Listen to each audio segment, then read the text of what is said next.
Bismillahirrahmanirrahim. Assalamualaikum warahmatullahi wabarakatuh.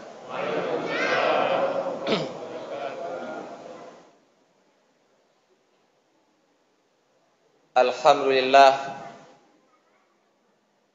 alhamdulillah wa syukurillah. Asyhadu an la ilaha illallah wa asyhadu anna Muhammadar Rasulullah sallallahu alaihi wasallam. Allahumma shalli wa sallim ala Muhammad wa ala alihi wa sahbihi al-kiram. Amma ba'd. Bapak Ibu Saudara sekalian yang dirahmati oleh Allah Subhanahu wa taala,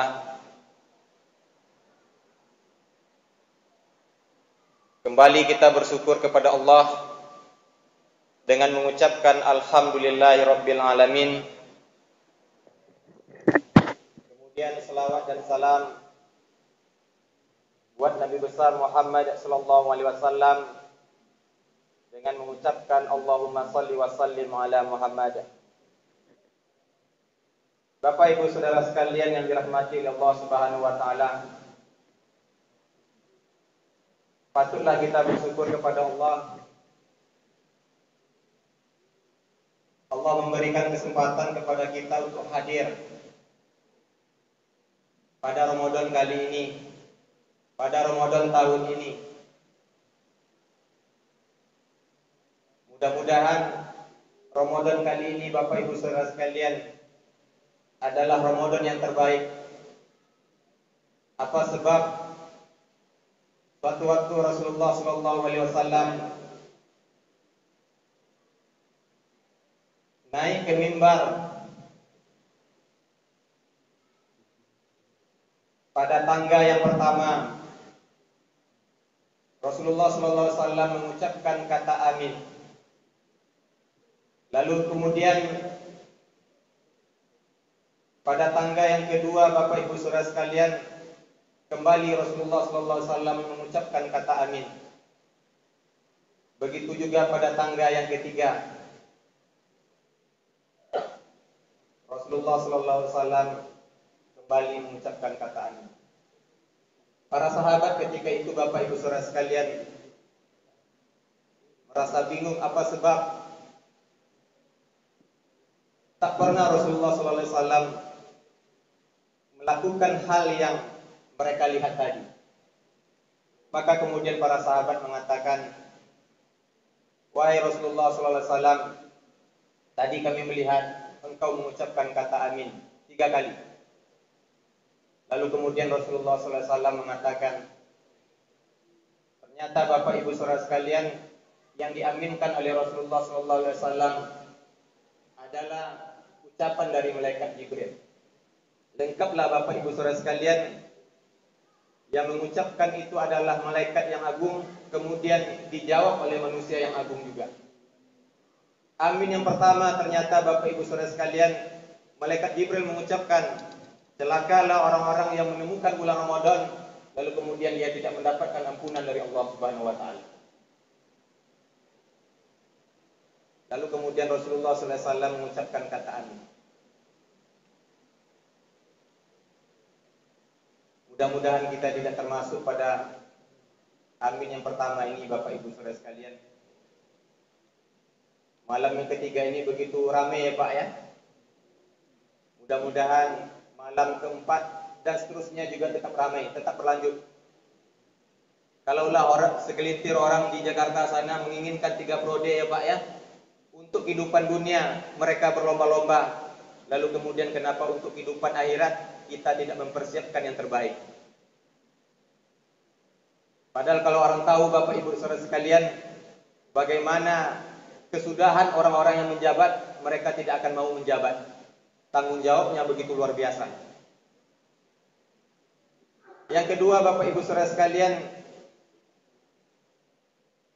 yang diaminkan oleh Rasulullah sallallahu alaihi wasallam, malaikat Jibril mengucapkan, celakalah orang-orang yang menemukan orang tuanya lalu kemudian tidak mendapatkan surga. Bapak Ibu Saudara sekalian, orang tuanya masih hidup hari ini, maka berikan yang terbaik buat mereka. Yakinilah perempuan yang terbaik itu adalah ibu. Laki-laki yang terbaik itu adalah ayah. Kadang-kadang di kampus saya agak kesal juga itu Bapak Ibu Saudara sekalian melihat mahasiswa ketika siap ujian skripsi lalu mengucapkan terima kasih Bang telah menemani adik selama ini. Padahal laki-laki yang terbaik itu adalah ayah. Wanita yang terbaik itu adalah ibu. Walau bagaimanapun ibu adalah tetap ibu. Ayah adalah tetap ayah. Mereka adalah orang-orang yang terbaik, orang-orang yang ikhlas dan diturunkan oleh Allah Subhanahu wa taala. Dan pada kebanyakan kita Bapak Ibu Saudara sekalian dalam kenyataannya kita banyak hidup berpura-pura. Yang tak berpura-pura itu adalah orang tua terhadap anak. Yang ketiga Bapak Ibu Saudara sekalian yang diaminkan oleh Rasulullah SAW adalah celakalah orang-orang yang mendengarkan nama Rasulullah SAW disebutkan lalu kemudian mereka tidak mengucapkan selawat kepada beliau. Allahumma salli ala Muhammad. Bapak Ibu Saudara sekalian yang dirahmati oleh Allah Subhanahu wa taala. Di akhirat nanti Bapak Ibu Saudara sekalian, kaki kita ini tidaklah bergerak kecuali ketika selesai ditanya oleh Allah Subhanahu wa taala 4 hal. Yang pertama adalah soal umur. Umur itu dihabiskan untuk apa? Yang kedua Bapak Ibu Saudara sekalian adalah soal tubuh. Soal jasad ini. Jasad ini kita gunakan untuk apa? Yang ketiga Bapak Ibu Saudara sekalian adalah ilmu. Apakah ilmu itu sudah diamalkan? Ini agak bahaya juga ini penceramah tuh Pak. Kadang-kadang yang diucapkan dengan yang terjadi berbeda. Dan itu juga akan disoalkan nanti. Apakah ilmu tadi diamalkan atau tidak? Dan yang keempat Bapak Ibu Saudara sekalian adalah soal harta. Dari sekian banyak pertanyaan, harta ini yang paling berat juga Bapak Ibu Saudara sekalian. Karena ada 2 pertanyaannya untuk harta. Harta itu datangnya dari mana? Kemudian digunakan untuk apa? Mudah-mudahan harta yang Allah titipkan kepada kita tidak masuk kategori sebagaimana yang Allah ucapkan di dalam Al-Quran, di dalam surat Al-Isra. Innal mubazzirina kanu ihwanas sayatin. Tidak boros Bapak Ibu Saudara sekalian. Karena di dalam tafsir Buya Hamka soal kata mubazzir ini beliau mengutip beberapa pendapat para ulama. Kalau Buya Hamka memang mengatakan bahwa mubazzir itu adalah boros. Lalu kemudian beliau mengutip pendapat Imam Syafi'i, mubazzir itu adalah menafkahi harta tidak pada jalannya, tidak pada tempatnya. Imam Malik mengatakan mubazzir itu adalah mendapatkan harta dan menafkahinya pada jalan yang tidak tepat, yang tidak patut, yang tidak pantas. Bahkan juga ada mujahid yang mengatakan walaupun harta itu habis Bapak Ibu Saudara sekalian, lalu kemudian digunakan untuk ketaatan kepada Allah, maka dia tidak masuk kategori mubazzir. Ada juga imam yang mengatakan, Imam Qatadah, bahwa mubazzir yang dimaksud adalah menggunakan harta untuk maksiat, berbuat durhaka kepada Allah Subhanahu wa taala. Yang perlu kita garis bawahi Bapak Ibu Saudara sekalian, soal mubazzir ternyata bukan soal mengeluarkan harta saja, ternyata juga harta itu didapat dari mana. Karena ini penting Bapak Ibu Saudara sekalian. Karena terkait dengan harta, apalagi kita punya anak Bapak Ibu Saudara sekalian, berkaitan dengan apa yang mereka makan. Maka baiklah kemudian kita belajar dari ayah Imam Syafi'i.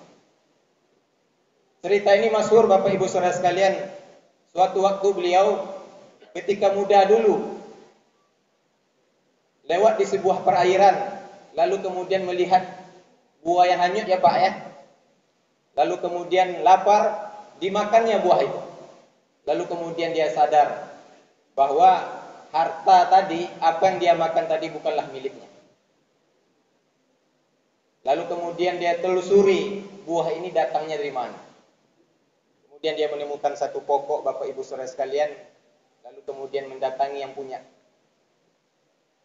Mohon maaf Pak, tadi saya sudah memakan buah-buahan yang Bapak punya, hanyut di sungai.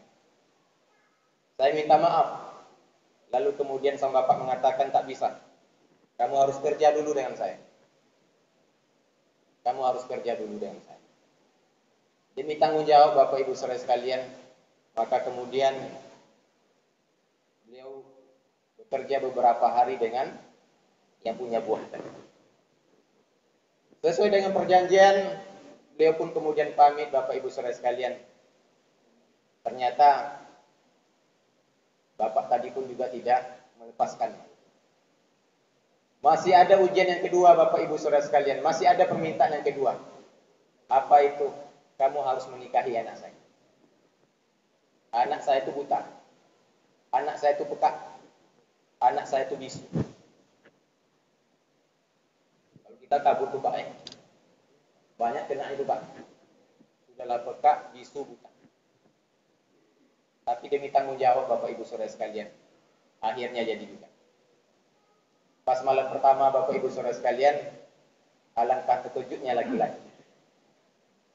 100% bertolak belakang Bapak Ibu saudara sekalian. Yang dibilang buta tadi ternyata tak buta. Buta yang dimaksud di situ adalah tak pernah melihat hal-hal yang berbuat maksud, yang maksud.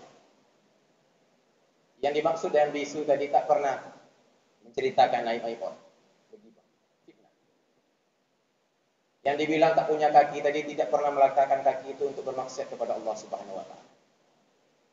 Maka dari pernikahan yang demikian Bapak Ibu saudara sekalian, wajarlah melahirkan anak yang begitu luar biasa. Itulah Imam Syafi'i Bapak Ibu saudara sekalian. Berkaitan dengan apa yang dia makan. Sumbernya itu dari mana? Begitu juga dengan ibu Imam Syafi'i Bapak Ibu saudara sekalian, suatu waktu, kalau hari ini babysitter banyak gitu Pak ya, yang bantu-bantu rumah banyak. Beliau kemudian menitipkan anaknya ke tetangga, lalu kemudian selesai menjalankan urusan, balik mengambil anak ke tetangga, lalu kemudian sang anak ketika itu memakan, meminum sesuatu Bapak Ibu saudara sekalian, dibawanya cepat-cepat pulang, lalu kemudian dikeluarkannya apa yang telah dimakan oleh Imam Syafi'i. Jadi Bapak Ibu saudara sekalian, soal apa yang dimakan, dari mana datangnya itu menjadi hal yang penting. Kalau kita di masyarakat kita kan enggak Pak ya, tuh ommu datang minta THR. Entah dari mana datangnya terkadang begitu. Begitu juga soal menafkahi, membelanjakan harta itu Bapak Ibu saudara sekalian. Bagaimana harta itu bermanfaat. Suatu waktu Rasulullah SAW meminta kepada para sahabat untuk bersedekah. Maka kemudian Umar bin Khattab bersegera, Bapak Ibu saudara sekalian, bersegera. Dan Umar bin Khattab mengatakan, hari ini saya akan bisa mengalahkan Abu Bakar Siddiq. Hari ini saya akan mengalahkan Abu Bakar Siddiq. Ketika Umar bin Khattab datang Bapak Ibu saudara sekalian, membawa harta separuh, sebagian dari harta yang ia punya. Lalu kemudian Rasulullah SAW mengatakan, apa yang kau punya lagi? Maka kemudian Umar bin Khattab mengatakan, setengah, sama seperti yang telah apa yang saya sedekahkan ya Rasulullah SAW. Lalu kemudian datanglah Abu Bakar Siddiq, Bapak Ibu saudara sekalian, menyerahkan semua hartanya, bersedekah, menyedekahkan, berinfak atas semua harta yang ia punya Bapak Ibu saudara sekalian. Ketika ditanya oleh Rasulullah SAW, apa yang ada di kamu lagi? Maka kemudian Abu Bakar Siddiq mengatakan, Bapak Ibu saudara sekalian, yang aku miliki ya Rasulullah adalah Allah dan Rasul. Dan dari situ kita belajar juga Bapak Ibu saudara sekalian, ternyata agama ini membutuhkan orang-orang ikhlas. Bagaimana mereka berjuang, maka wajar kalau kita lihat hari ini Islam seperti yang kita lihat minimal di Indonesia. Karena banyak kita juga dipertanyakan soal keikhlasan. Karena memang berjuang itu membutuhkan harta Bapak Ibu saudara sekalian. Harta itu penting. Infak itu penting Bapak Ibu saudara sekalian. Biar tak mubazir harta itu. Sampai-sampai Umar bin Khattab mengatakan Bapak Ibu saudara sekalian, Rasulullah SAW mengatakan ada 3 ciri orang munafik kan Pak ya. Apabila ia berbicara ia dusta, apabila ia berjanji ia menyalahi, apabila kemudian dipercaya dia khianat. Yang keempat ditambah oleh Umar bin Khattab, Bapak Ibu saudara sekalian. Ciri orang munafik yang keempat adalah apabila rumahnya lebih cantik daripada masjid. Alhamdulillah masjid kita cantik Pak ya. Itu Umar bin Khattab, Bapak Ibu saudara sekalian. Umar mengatakan apabila rumah seseorang lebih cantik daripada masjid yang terdekat dari rumahnya, maka dia adalah orang munafik. Jangan marah Bapak Ibu saudara sekalian. Ini Umar bin Khattab yang mengatakan, bukan saya. Kalau Bapak Ibu saudara sekalian marah-marahlah ke Umar bin Khattab. Karena memang begitu kondisinya Bapak Ibu saudara sekalian. Untuk membangun rumah kita sanggup sendiri ya Pak ya. Tapi untuk membangun masjid kita minta sumbangan kemana-mana. Memang tak salah juga. Tapi begitulah yang ada. Karena Bapak Ibu saudara sekalian, harta yang ditimbun di bank ratusan juta miliaran itu bukan harta kita. Harta kita adalah apa yang kita makan, apa yang kita pakai, dan apa yang kita infakkan. Harta di bank yang banyak itu Bapak Ibu saudara sekalian adalah milik ahli waris. Miliknya ahli waris yang kemudian akan dibagi-bagikan. Yang kemudian akan dibagi-bagikan. Tanah yang berhektar itu akan dibagi-bagikan. Sampai-sampai berkelahi pula anak-anak itu nanti. Dan kita memang mesti mempersiapkan generasi yang terbaik. Tapi kemudian kita juga mesti memperhatikan kehidupan kita. Karena kita tidak bisa terlalu banyak bergantung kepada orang. Terhadap istri, bahkan terhadap anak sendiri. Maka Bapak Ibu saudara sekalian, mari kita siapkan kehidupan kita untuk kehidupan akhirat. Kita menyiapkan kehidupan yang terbaik untuk kehidupan dunia, padahal bersifat sementara. Maka mari kita siapkan kehidupan kita untuk akhirat, untuk kehidupan yang lebih baik, untuk kehidupan yang kekal. Dan itulah yang kemudian mengantarkan kepada kita mendapatkan kebahagiaan baik di dunia maupun di akhirat nanti Bapak Ibu saudara sekalian. Mudah-mudahan sisa-sisa Ramadan ini, walaupun awal-awal Ramadan, kita bisa memanfaatkan sisa-sisa waktu yang Allah berikan. Karena bulan Ramadan itu adalah bulan panen Bapak Ibu saudara sekalian. Bulan panen. Maka mari kita kemudian sisihkan waktu kita sejenak untuk bulan ini. Karena bulan ini adalah bulan panen. Sampai-sampai Rasulullah SAW mengatakan dalam bulan Ramadan amal ibadah dikali lipat menjadi 10 Pak. Alif lam mim adalah 3 huruf, 1 huruf 10 di bulan Ramadan menjadi 300 pahalanya Pak, 3 kali lipat. Maka mari kemudian kita manfaatkan, sholat ditingkatkan, infak ditingkatkan, kemudian membaca Al-Quran ditingkatkan. Mudah-mudahan kita mendapatkan malam Lailatul Qadar yang lebih baik daripada 1000 bulan. Ketika kita mengucapkan Alhamdulillahirabbil alamin Bapak Ibu saudara sekalian, surah Al-Fatihah misalkan, dan itu tepat pada malam Lailatul Qadar, sama halnya kita membaca Al-Fatihah selama 80-an tahun lamanya Bapak Ibu saudara sekalian. Umat Islam itu harus cerdas, umurnya pendek, singkat. Maka mari kita manfaatkan ibadah-ibadah yang ada pada bulan Ramadan ini yang masih Allah berikan kesempatan kepada kita Bapak Ibu saudara sekalian. Bapak Ibu saudara sekalian yang dirahmati Allah Subhanahu wa taala, barangkali ini yang dapat kita sampaikan. Dan ada manfaatnya bagi kita bersama, terutama bagi saya menyampaikan secara pribadi, karena apa yang saya sampaikan nanti juga akan disoalkan di akhirat, apakah kemudian saya mengamalkan atau tidak. Terima kasih Bapak Ibu saudara sekalian, semoga kita semua panjang umur dalam sehat, senantiasa dalam ridho dan lindungan Allah Subhanahu wa taala. Allahumma innaka afuwun karim, tuhibbul afwa fa'fu anna ya karim. Rabbana atina fid dunya hasanah wa fil akhirati hasanah wa qina azabannar. Billahi taufiq wal hidayah. Assalamualaikum warahmatullahi wabarakatuh.